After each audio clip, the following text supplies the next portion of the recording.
नमस्कार। बिहार तक में आपका स्वागत है और मैं हूं सुजीत।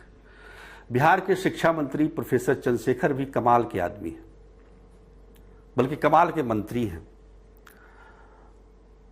आप कहेंगे कि बार बार प्रोफेसर चंद्रशेखर को लेकर ही क्यों टिप्पणी की जाती है, पर इस बार बात ही कुछ ऐसी है कि मजबूर होकर उनकी बात करनी पड़ रही है, क्योंकि उन्होंने भगवान राम से बात की है।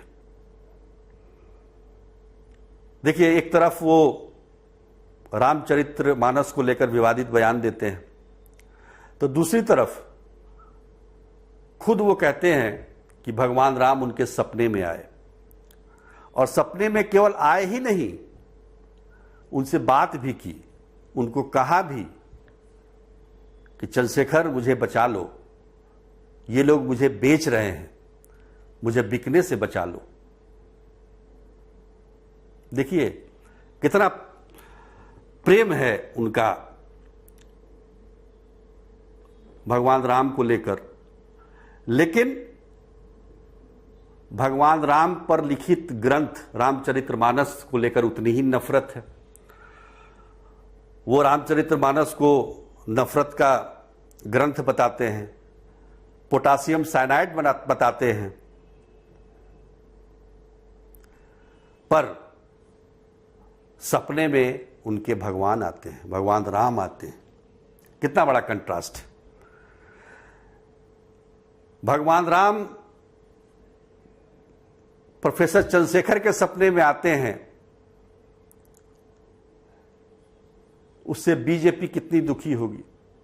बीजेपी जो हमेशा राम राम करती है, अयोध्या में भव्य राम मंदिर बना रही है, उसके सपने में भगवान राम नहीं आते हैं, और जो रामचरितमानस पर इस प्रकार से विवादित टिप्पणी करता है, उसके सपने में भगवान राम आ जाते हैं।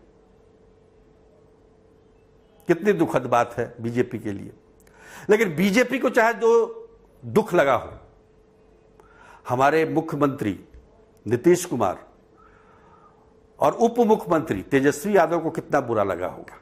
उनके बार बार नसीहत देने के बावजूद शिक्षा मंत्री प्रोफेसर चंद्रशेखर अपने हरकतों से बाज नहीं आ रहे हैं। वो लगातार इस तरीके का बयान दे रहे हैं, और उनके बयान से यह स्पष्ट होता है कि वो जात पात खत्म नहीं करना चाहते हैं, जात पात को और उभारना चाहते हैं। उन्होंने इस बार एक उदाहरण भी दिया। उन्होंने कहा कि सबरी के जूठे बैर भगवान राम ने खाए थे, ताकि आने वाली पीढ़ी भी इसी प्रकार से जाति विभेद खत्म करके खाए, बैर खाए या कुछ और कुछ खाए। लेकिन सबरी के बेटे का बैर लोग नहीं खाते हैं। आज देखिए, पहले के जमाने में और आज के जमाने में कितना अंतर है, छुआछूत में कितना अंतर आया है। पहले जो स्थिति थी वो आज परिस्थिति में कहीं भी फिट नहीं बैठता है। लेकिन शिक्षा मंत्री उन चीजों को याद दिलाना चाहते हैं, और याद इसलिए दिलाना चाहते हैं ताकि उनका वोट बैंक बढ़े। जातीय विभेद पैदा करना चाहते हैं।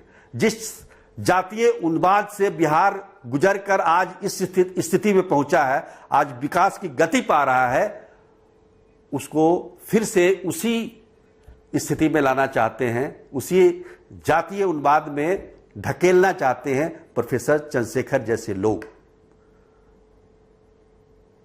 शिक्षा मंत्री हैं वो, उनका काम है शिक्षा देना बच्चों को, और उन्हीं के शिक्षा पर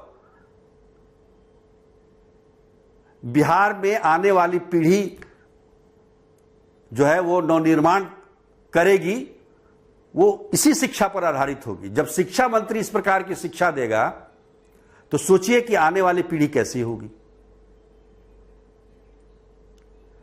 अभी हाल ही में उप मुख्यमंत्री तेजस्वी यादव ने स्पष्ट तौर पर कहा कि शिक्षा मंत्री को पढ़ने पढ़ाने पर ध्यान देना चाहिए, इस प्रकार के विवादित टिप्पणियां नहीं करनी चाहिए। लेकिन उसका कोई असर हुआ?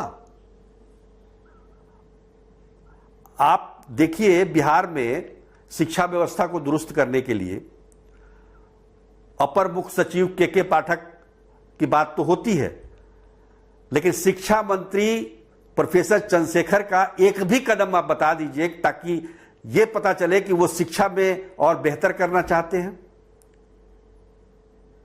आज बिहार के स्कूलों में बच्चों की बाढ़ आई हुई है। जो बच्चे कभी स्कूल नहीं आते थे वो आज स्कूल आ रहे हैं, शिक्षक समय पर स्कूल जा रहे हैं। हालात ये है कि बच्चे इतनी संख्या में आ रहे हैं कि स्कूल के पास उसको बैठाने की जगह नहीं है, बच्चे खड़े होकर पढ़ रहे हैं। शिक्षा मंत्री को इसकी व्यवस्था करनी चाहिए कि बच्चे कैसे बैठकर पढ़ें, कैसे उनको अच्छी व्यवस्था मिले। शिक्षकों की कमी है, उसको कैसे जल्द से जल्द पूरा किया जाए। अरे जो दायित्व दिया गया है शिक्षा मंत्री जी, आप उसको पूरा कीजिए ना। आप इन सब चीजों में क्यों पड़ रहे हैं? क्या जरूरत है आपको? और ज्यादा ज्ञान आपको अगर हो गया है तो उस ज्ञान को सीमित रखिए अपने पास। इसको बार बार बोलकर जातीय उन्माद फैलाने की कोशिश मत कीजिए। जिस जातीय उन्माद से बिहार निकल चुका है और आज विकास की डगर पर है, उस बिहार को फिर से उसी काल में मत ढकेलिए। लेकिन शिक्षा मंत्री जी को तो विवाद से बड़ा प्रेम है, बड़ा उनका पुराना नाता है। वो बार बार इसी चीज को करते हैं, इसी तरह के विवादित बयान देते हैं। शिक्षा विभाग में भी कुछ काम करने जाते हैं तो विवाद ही उत्पन्न होता है उनसे।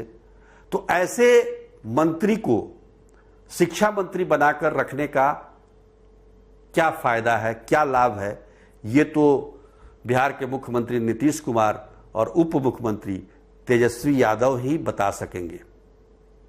आज के लिए बस इतना ही। तब तक के लिए नमस्कार।